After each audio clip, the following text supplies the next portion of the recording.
Olá, o tema de hoje é brincadeira de criança, o simbolismo do faz de conta. Provavelmente muita gente já viveu aquela situação em que a criança ganha um presente e acaba dando mais valor à caixa do que ao brinquedo que vem dentro, não é verdade? Os pequenos eles são capazes de criar as mais diversas brincadeiras com objetos inusitados. Caixas se transformam em carros e barcos, galhos em espadas e varinhas de condão. Bom, se você já se perguntou por que isso acontece? Antes de continuar, se você se interessa por esse assunto e outros relacionados à educação, fica com a gente. Se inscreve no canal e aproveita para já dar um like nesse vídeo.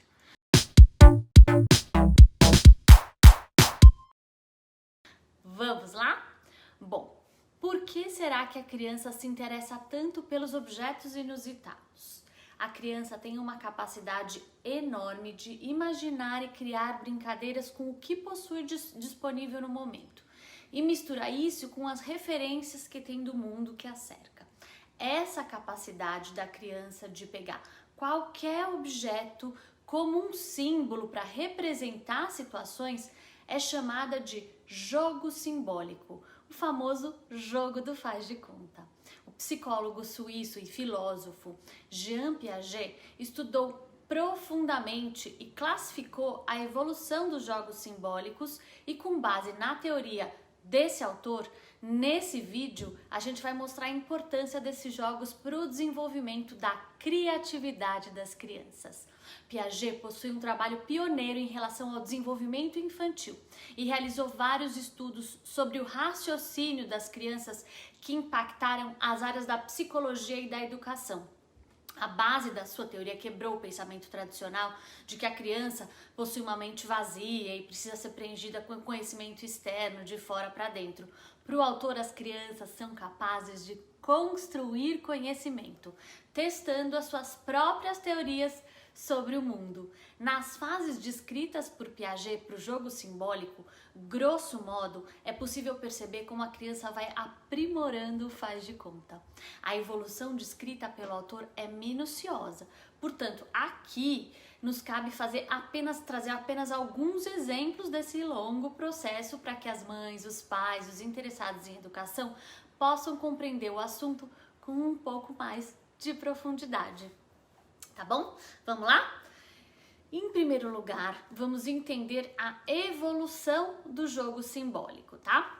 Partindo de um faz de conta mais primitivo, em que imita suas próprias ações cotidianas como dormir, dos 18 aos 24 meses mais ou menos, aos poucos a criança começa a projetar os esquemas simbólicos em objetos novos, fazendo seu ursinho ou a sua boneca dormir, chorar, comer, por exemplo. Depois, ela passa a ser capaz de transformar um mesmo objeto em várias possibilidades.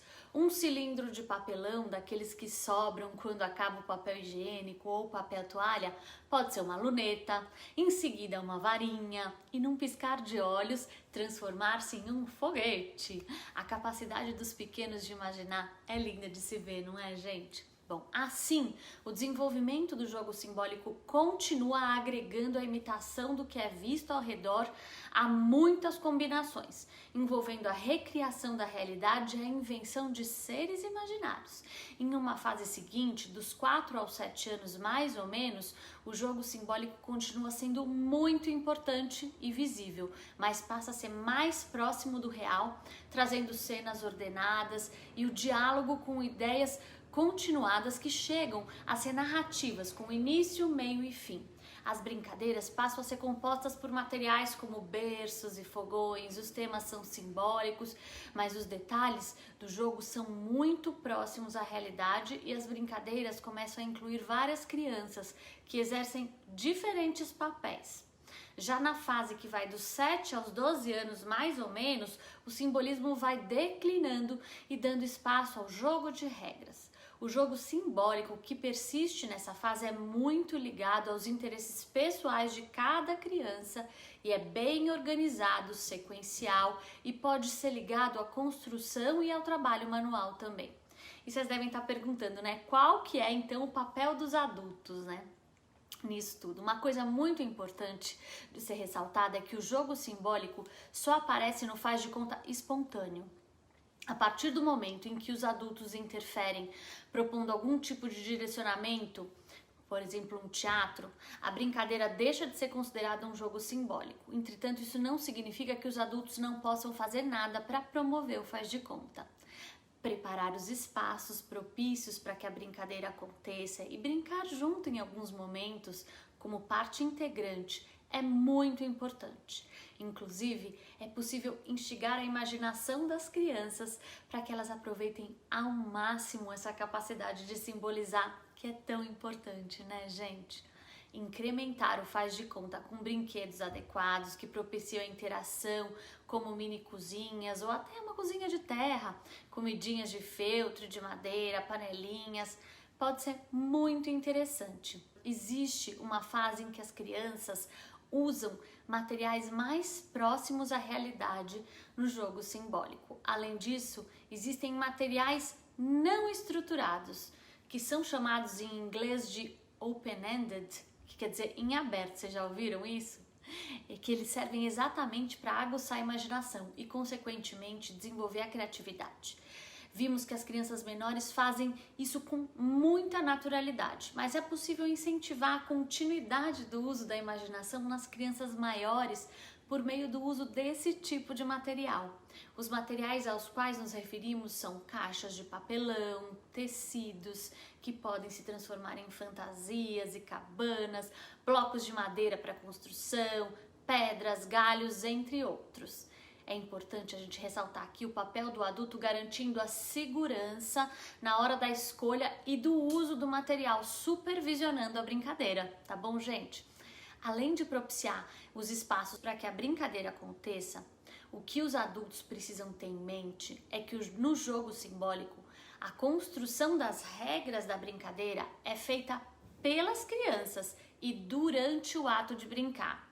Eu vou ler uma frase muito bacana do livro Brinquedo e Cultura, de Gilles Bruguère, não sei se vocês conhecem sobre isso, ó.